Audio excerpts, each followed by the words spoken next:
तू की अनंत अखंड कृपा हर पल हर क्षण हम पर बरस रही है। श्री बरसाना धाम में सर्दी का कहर खूब बरस रहा है, लाडली जू की कृपा की तरह। बस स्वामी जू के बल से, गुरुदेव भगवान की कृपा से ये जो निरंतर सेवाएं लाडली जू हम सब से करा रही हैं, एकमात्र स्वामी जू की कृपा है।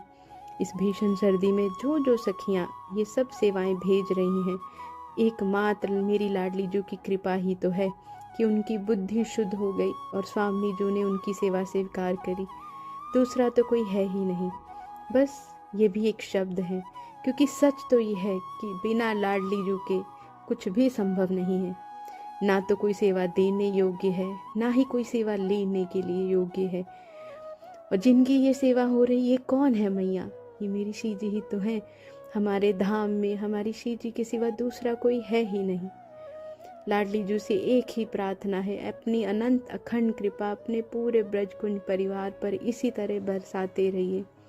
कभी कभी कुछ भक्त मुझसे गुस्सा हो जाते हैं कि आप सेवा लेने के बाद एक थैंक यू का मैसेज तक नहीं करते, पर मैं क्या बताऊं, मेरे गुरुदेव भगवान ने एक ऐसी ठसक दे दी है कि श्री जी के सिवा सब समझ में आ गया कि श्री जी के सिवा कुछ है ही नहीं।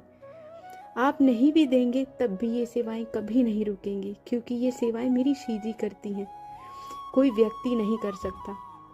गुरुदेव की कृपा से गुरुदेव ने कैसी ठसक सिखा दी है कि श्यामा जू के सिवा किसी और के आगे हाथ फैलाना ही नहीं पड़ता, क्योंकि कोई आपको कुछ नहीं दे सकता। अगर कोई दे सकता है तो वो एकमात्र मेरी श्री जी।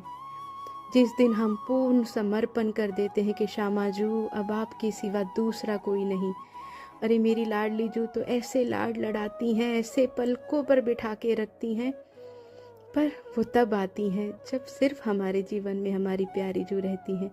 हम एकमात्र भरोसा अब हमारी किशोरी जू का हो।